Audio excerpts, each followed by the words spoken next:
Hey yo, thanks for tuning in to Celeb Source. It's the backup channel backing Celeb up and bringing you all the breaking news.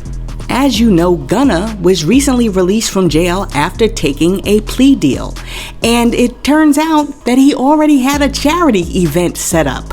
He was supposed to do an event with Walmart for the company Gooder, and they had to cancel it because of security concerns. Gunna had announced his partnership with the company, which is a sustainable waste management and hunger relief company, just hours after he was released from the Fulton County Jail. And he was supposed to distribute $100,000 in gift cards at the Atlanta area charity event, which was scheduled for Sunday. But prior to the start of the event, the City of South Fulton Police Department posted the following information on their Facebook page. Quote, as we had been working with Walmart to address security for the gift card giveaway that was to be hosted by Gunna and Gooder Company on Sunday, we learned that Walmart has canceled the event. Any further information on why the event was canceled must be obtained directly from Walmart.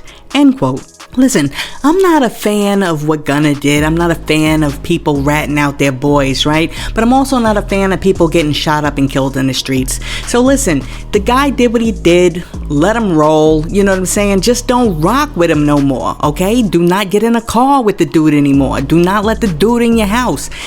Cut him off. That's all you gotta do. There's no reason for anybody to die over this. And you can't be out here choosing which snitches you lock with and which snitches you don't. You gotta treat your snitches equally, because Tekashi 6ix9ine was chilling with DJ Academics this weekend and he was talking mad trash. These two were sitting in those little gamer chairs, and I mean they were sitting there like the Wonder Twins talking crap about Gunna copping a plea in court this week. During the video, which was posted by DJ Academics, Tekashi basically said, y'all be moving the goalpost when it comes to snitching depending on who y'all like as an artist or a musician. During the interview, Tekashi went on and said, look, Young Thug had Kevin Liles, big exec, black eye, bald head, come to court and say YSL wasn't a gang, that it was a record label. He said since the day that he had met Young Thug and YSL, the money that he invested from 300 Entertainment went into this label. This is a record label, not a gang.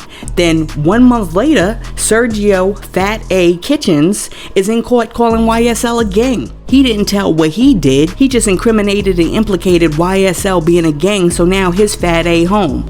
All the peoples who locked up like Jeffrey, Young Thug, now he can't go with that defense. He can't go with that defense that I'm a record label. That man just copped out, went home, told the court, told the judge, told the DA, yes, it's a gang, it's a effing gang, I'm out, bye, see you. Tekashi went on to say, quote, you didn't admit to your crime, you just told YSL was a gang. So now you just effed up your man's defense. Your man can't say, look how many records we sold, look how many stadiums we sold, look, we're a record label. You just said out your mouth, we're a gang. F all that ish. Don't Gunna and Young Thug have a song called Take It to Trial?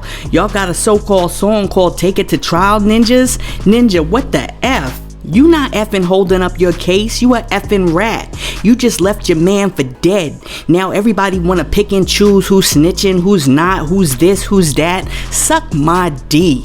End quote. Yo, what is happening right now, okay? How the heck is Tekashi Snitch 9 talking about anybody else snitching? That is crazy to me. How is one snitch trying to break fly on the other snitch?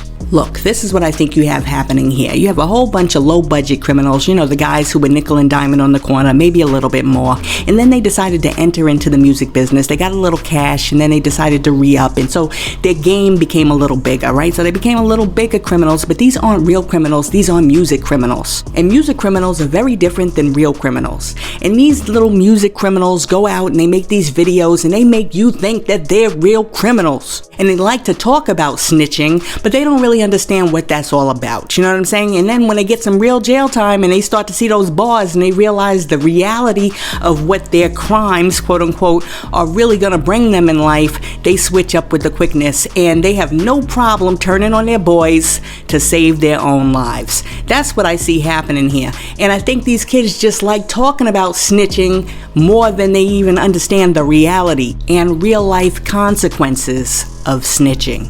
And I know somebody out there is going to be like, yo sis, Young Thug, a real thug. I didn't mention Young Thug. I didn't say anything about Young Thug. I'm talking about the dudes who snitched. And on the real, if you want to keep it 100, here's the thing. The best way not to become a snitch is not to get into a life of crime in the first place. How about let's talk about that, okay? I'm sick and tired of people talking about snitches. How about let's talk about how to keep our young men and our young boys out of jail from the jump? You gotta understand something. If the dudes in the creme de la creme of criminal organizations, the mafia, were snitching on each other, then what makes you think that your boy Pookie from down the block is not gonna snitch on you to get let out of that cell block? That ninja would snitch on you for a bag of cheese doodles and a Sprite. It's crazy. But while we're on the subject of people who might be talking a little too much, let's discuss your boy Romeo Miller. Last week, after Stephen Twitch Boss died, Master P came online and wrote a lovely note about mental illness and suicide. Shortly after that, his son Romeo Miller came out and he sort of had a backdoor shot at his father, which was basically like, listen, you out here talking about other people committing suicide and all types of stuff, but you didn't look out for your own when they were suffering with mental illness. Now, Romeo is back online and he seems to have posted a poem that has taken another shot at his father. Next to the poem, which was posted on Instagram, Romeo wrote, quote, "A poem because poetry is one of the most powerful forms of therapy. Let's educate and break these cycles together. Your mental health is just like a muscle that needs to be built and treated. The next generation will grow stronger because of our truths, and as a man of God, I know mines will one day too. The tree of trauma," end quote. The poem, which seems to have been written by Little Romeo, begins by saying, quote, "Why do you want to be patted on the back so badly for doing good, when as God-fearing men and women, we are supposed to do that? Why do you need to promote and hold a product on every interview to validate your self-worth? Don't people see that?" End quote. The poem goes on to say things like, what is seen by the people on the outside is very different than what has gone on inside the household, and also says that, why are we able to pray for others, but we can't even pray for our own kin?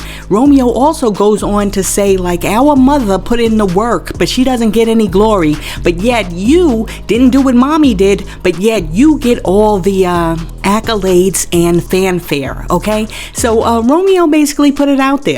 And he said that it took him having his own child to be able to recognize all of the dysfunction that he didn't recognize before. And as you can imagine, social media responded. One person wrote, quote, "It is wise to move in silence. No man has ever bettered himself by downing another. As a new father, learn from your parents' mistakes, build stronger families. Parents are not perfect and desire mercy as well. You can't speak on God while disrespecting your father. They just don't mix. If you are that rooted in the word, pray for him." End quote. Another person wrote, quote, "When you become a parent, your whole perspective changes. You feel the urge to right the wrongs done to you. Never feel afraid to speak up about your experience. It's your truth to tell. And I hope people understand that keeping family business under wraps isn't always healthy for everyone involved, especially if it's solely in efforts to protect the one person causing harm. You have to speak up to give people a chance to truly see how they are affecting you." End quote. Listen, a whole bunch of people might not agree with me, but I grew up in a household where my parents were like, listen, whatever happens in this house stays in this house. Do not take my business out into the streets. And you know what? I prefer it that way. Now, of course, if you're being abused or something, yes, talk to somebody. However, for those everyday mundane things that families go through, those trials and tribulations, that does not need to be on the internet. And I gotta say this, Romeo said, why do you always have to be on TV with a product in your hand? He has to be on TV with a product in his hand because that's why you're not living in the projects, the same place he started out, okay? He got you to a place in your life where you grew up in a mansion, so you don't understand the true hardships that your father went through. You better respect that man for what he did because he brought you from nothing to something. Look, each and every one of us has an issue with our parents, but I tell you this much, you will never know what my issues are with my parents because I'm not putting it out in the streets. Some of you are too loose with the lips and you're too loose with the Twitter fingers. Shut down the Twitter fingers. Go talk to your parents face to face. Just think about it. Corinthians 13:11 says, "When I was a child, I spake as a child. I understood as a child. I thought as a child. But when I became a man, I put away childish things." Now, I know that when Little Romeo posted that little poem, he thought he was doing something really deep. And you know what? Maybe Master P will read it and they will have a conversation. But what he also did was he put his father's information out there so that the enemy who wants to destroy his father has some ammunition in the future. He shouldn't have did that. He should have spoke to him face to face. Well now, look at here. It appears as if Master P has responded to Little Romeo. Master P posted, quote, "This new generation of kids need to stop blaming their parents for everything. How do you think they got where they are without their parents making sacrifice for them? Mental illness is real, and so many families are tragically affected by it, especially when there is added trauma like death of a loved one. Social media is not the place for healing. Son, I love you. Stop trying to get people to feel sorry for you, and let's come up with a solution. You can come talk to your father and your family like a man. You have kids too. No family is perfect, but together with God, we can heal and get through this." End quote. Okay, I like the response, but apparently Little Romeo did not, because Little Romeo came back and said, quote, "This is my last straw, Pops. Stop trying to play the victim. I loved you so much that I followed you blindly for 30 years. You know we've talked behind closed doors. You aren't the man who you paint yourself to be. And why is it war? Because I refuse to follow your lead. You only want to protect your image, but the image isn't even real. And I don't need anyone to feel sorry for me, Pops. I'm truly a man of God. If you are really a man of God, then you will prevail in the end, even when I share my truth. I've tried to keep things in-house. You are addicted to social media and unfortunately use this app as therapy. 3K plus post. And when the world find out about the finances outside of a car or a gift, I've never been paid for anything I've accomplished as Little Romeo. Uncle C and Silk know you only pay outsiders rightfully so they speak good on your name. I'm at peace because I can now speak my truth and help others. Mom was always right. Your pride is everything." End quote. My stance doesn't change. TMI, it needs to be kept in the house. This is private business. Doesn't need to be out for public consumption. Well, while we're on the subject of people who are going at it, we might as well talk about Tori, Kelsey, and Megan. On Friday, forensic scientist Mark Scott Taylor took the stand in the People versus Tory Lanez and told the court that Tory Lanez DNA was not found on the magazine of the gun. He also said the tests done on the DNA found on the gun itself were inconclusive. His testimony basically corroborated the Los Angeles Police Department's investigation and matched the statements made on the stand by criminalist Randy Zapata, who was called by the prosecution earlier in the day. However, Zapata was also very clear when he said that DNA is not always found or even left behind on objects when they are touched by a person. To tell you the truth, I don't think either side has done a very good job in proving their case in this case. And I think that it's going to come down to the makeup of the jury. If that jury is full of a whole bunch of Megan Thee Stallion fans, then the state is going to win. And if that jury is full of a whole bunch of Tory Lanez fans, then Tory's going to win. So, it's up in the air. Who knows? To tell you the truth, the only person who would probably really bring some light to this story is the driver, and it amazes me that they can't find him, because I tell you, whenever they want to find me, they can find me, and whenever they want to find an arbitrary black dude, they can find him. They can find like a needle in a haystack, but you mean to tell me you can't find Tory Lanez's driver? Oh, it's a joke. Yo, while we're talking about Tory Lanez's driver, right? One of his ex-drivers says that back in the day, him and Tory Lanez were in New York, and Tory Lanez had a gun.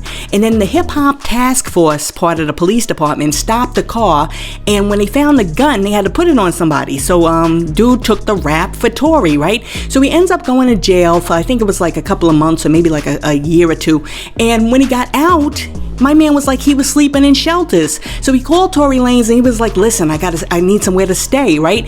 And Tory stiffed him. Yo, this dude is grimy. Listen, if somebody takes the rap for you and they serve like 2 years in jail for you, the least you could do is put them up in a Holiday Inn. A Holiday Inn, doggone it. Let your dude get a little continental breakfast with a bagel on the side with some cream cheese and a coffee, at least. You don't think you owe him that much? Listen, this week there's been a whole lot of chatter, and a lot of people have criticized Lizzo because they said she makes white music. Well, the Grammy Award-winning artist and flute player extraordinaire went on Howard Stern's show and she responded to the criticism. Lizzo said, quote, "It's very hurtful only because I am a black woman. It challenges my identity and who I am and diminishes that, which I think is really hurtful.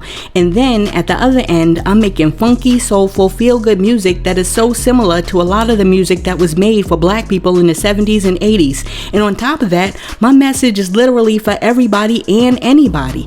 End quote. Look, for all of those people who are out there like criticizing Lizzo and trying to say she makes white music, my question for them would be, what is white music? Is that like when you play the white keys on the piano instead of playing the black keys? Like, what is white music? Because as far as I'm concerned, most of the music that's being played in the United States came from black people. White people might have stole it, but it originated in the black community, okay? Elvis didn't make any music that was original. He stole that from the black blues artists that were out there like Chubby Checkers and all of them who were doing their thing, okay? Tell me what white music is.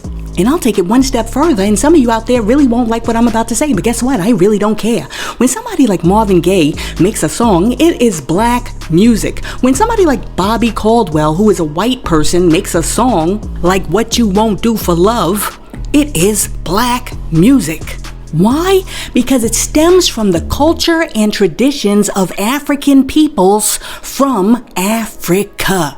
And what's more, go and ask any white person who wants to keep it real, like Paul McCartney or somebody, and they'll tell you exactly where their sound came from. Listen, white people try to steal everything we do. I remember when we were getting Revlon perms, they started getting Revlon perms too. They didn't even need perms, but they were just doing it because they wanted to do what we were doing in the black community. Let me be very clear. We've been setting the tone for the music and the culture and the fashion of this country ever since we stepped off those slave ships. And I say all of that to say that no, I don't think Lizzo is making white music.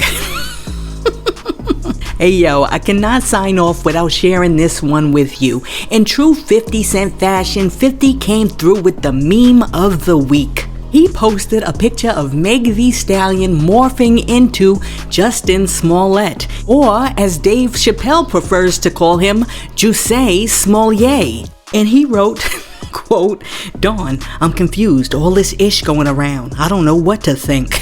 LOL." Hey, yo, 50 is off the hook. He's wrong for that. Yo, thanks for tuning in to Celeb Sauce, your source for celebrity news. Be sure to like and subscribe to the channel. Peace.